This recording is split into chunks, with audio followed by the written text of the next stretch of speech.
Assalamualaikum warahmatullahi wabarakatuh. Alhamdulillahi rabbil alamin. Assalatu wassalamu ala asrafil anbiya'i wal mursalin wa ala alihi wa ashabihi rasulillahi ajma'in. Allahumma salli wa sallim ala sayyidina Muhammadin sallallahu alaihi wasallam. Saya Febiran Afriadi dengan akhiran NIM 40. Saya ingin menjelaskan pada pertemuan kali ini mengenai tentang Quran surah An-Nur ayat 27 sampai 29 yang berbunyi, A'udzu billahi minasy syaithanir rajim. Bismillahirrahmanirrahim. Ya ayyuhalladzina amanu la tadkhulu buyutan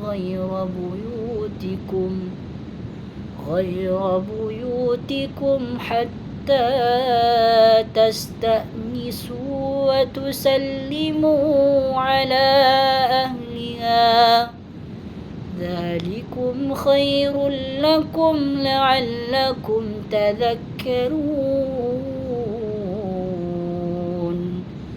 فإن لم تجدوا فيها أحدا فلا تدخلوها حتى يؤذن لكم وإن قيل لكم ارجعوا فارجعوا هو أزكى لكم والله بما تعملون عليم ليس عليكم جناح أن تدخلوا بيوتا غير مسكونة فيها متاع لكم والله يعلم ما تبدون وما تكتمون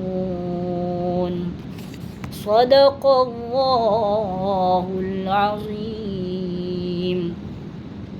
Kosakatanya buyutikum selain rumah kamu, tastanisu sehingga kamu meminta izin, khairul lakum baik bagi kalian, tadzakarun kamu mengingat. Kemudian hatta sampai atau sehingga, huwa azka malah itu lebih suci. Wallah bagi Allah, alim maha mengetahui. Dan ghaira rumah-rumah tidak, maskunah maskunatin fiha dihuni di dalamnya, mata'un keperluan, wa ma taktumun dan apa yang kamu sembunyikan. Dan terjemahan dari ayat ini yakninya, wahai orang-orang yang beriman, janganlah kamu masuki rumah yang bukan rumahmu sebelum meminta izin dan memberi salam kepada penghuninya. Yang demikian itu lebih baik bagimu agar kamu selalu mengingat. Dan jika kamu tidak menemui seorang pun di dalamnya, maka janganlah kamu masuk sebelum kamu mendapat izin. Dan jika dikatakan kepadamu kembalilah, maka hendaklah kamu kembali. Itu lebih suci bagimu dan Allah Maha mengetahui apa yang kamu kerjakan. Tidak ada dosa atasmu memasuki rumah yang tidak dihuni, yang di dalamnya ada kepentingan kamu. Allah mengetahui apa yang kamu nyatakan dan apa yang kamu sembunyikan. Kemudian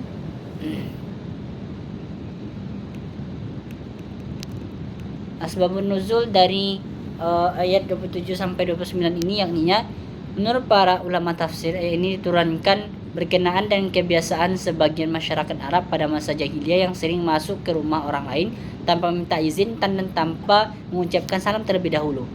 Mereka menganggap hal tersebut sebagai sesuatu yang biasa sehingga dapat mengganggu privasi penghuni rumah. Ayat 29 turun sebagai penjelasan dari pengecualian dari ayat sebelumnya. Sebagian sahabat bertanya kepada Rasulullah SAW mengenai rumah-rumah atau tempat umum yang tidak memiliki penghuni tetap, seperti tempat singgah musafir, toko, gudang atau bangunan yang digunakan untuk kepentingan bersama. Kemudian di ayat ini Allah menjelaskan bahwa tidak ada dosa memasuki tempat-tempat yang tersebut apabila memang terdapat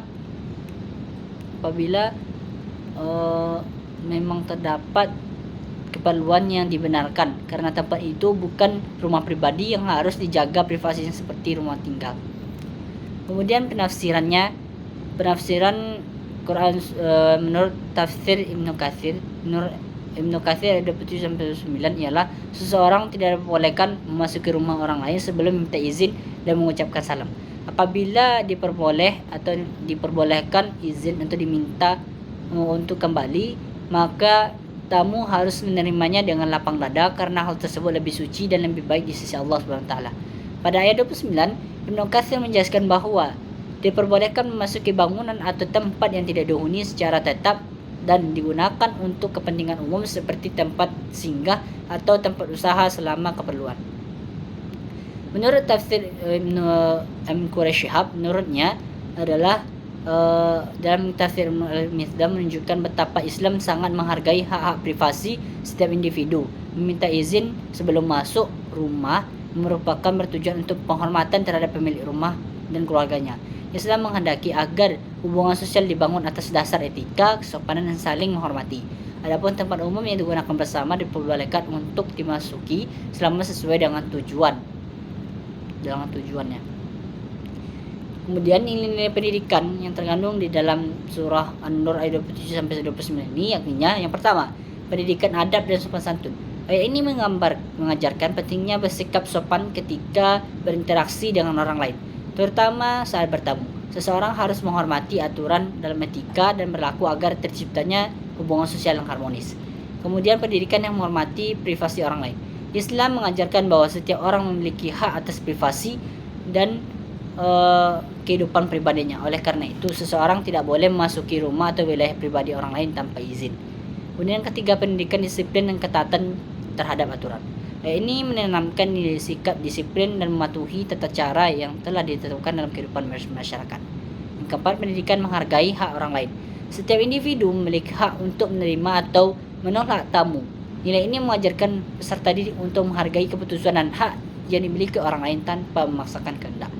Yang kelima, pendidikan kehidupan bermasyarakat. Ini memberikan pedoman tentang tata cara hidup bersama yang dilandasi oleh rasa hormat, kesopanan, dan penghargaan terhadap hak orang lain. Nilai tersebut penting untuk menciptakan lingkungan yang aman, nyaman, dan harmonis. Yang keenam, pendidikan etika komunikasi. Mengucapkan salam dan meminta izin sebelum masuk rumah merupakan bentuk komunikasi yang sopan santun. Nilai ini mengajarkan pentingnya komunikasi, mengucapkan salam dan perilaku yang baik dalam menjalin hubungan dengan sesama. Itu saja yang saya sampaikan pada pertemuan kali ini. Wabillahi taufiq wal hidayah. Wassalamualaikum warahmatullahi wabarakatuh.